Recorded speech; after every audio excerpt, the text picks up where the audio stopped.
आरक्षण आमच्या हक्काचं.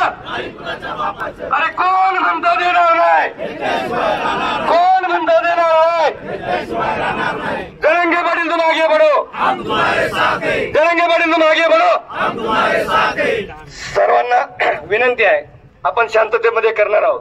पोलीस प्रशासनाला सुद्धा आपण मराठा सकल मराठा बांधवांचे दर्शन करतील. काही लोक येतील, आंदोलना संदर्भामध्ये काही वेळ वाकडे सांगतील, परंतु आपल्या मूळचं जे काही जरांगे पाटलांची जी काही विश्वासार्हता आहे, त्यांच्या विश्वासार्हतेमुळे आज लाखो लोक त्यांच्या शब्दाखातर या आंदोलनामध्ये सहभागी झालेल्या जे आरक्षणाच्या देण्यासंदर्भामध्ये आहे.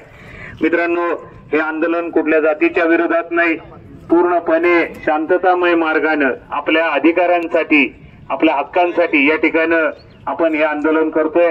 या ठिकाणी इथला आपला कार्यकर्ता सुद्धा हा कुठल्याही प्रकारे कायदा आणि सुव्यवस्था बिघडणार नाही, ती अबाधित राहील, शांततेमध्ये हे आंदोलन करणार आहे. आणि पोलीस प्रशासनाला आम्ही सगळेजण ग्वाही देतो या ठिकाणी की कुठल्याही प्रकारचा त्रास, मोठा हत्यार आहे, कुठल्याही परिस्थिती वृत्त करतं. त्यामुळे माझी या ठिकाणी सर्व कार्यकर्त्यांना विनंती राहील की ज्याप्रमाणे मनोज गिरीला काही दिवसापूर्वी आले होते, मोठा प्रतिसाद चौकामध्ये एक मोठी अशी सभा सुद्धा आपल्या सगळ्यांच्या उपस्थितीमध्ये पार पडलेली आहे. आणि जरांगेंनी आवाहन केलं होतं त्यानुसार उद्याही ज्या ज्या मराठा बांधवांना शक्य होईल त्यांनी नोंदी त्या ठिकाणी मिळालेला आहे.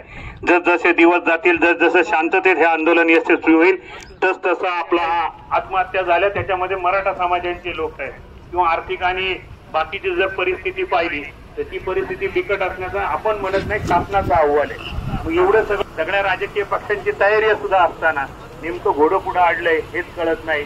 कारण तुम्ही तुमचे वोट बँक जपण्याच्या नादामध्ये आमचं मात्र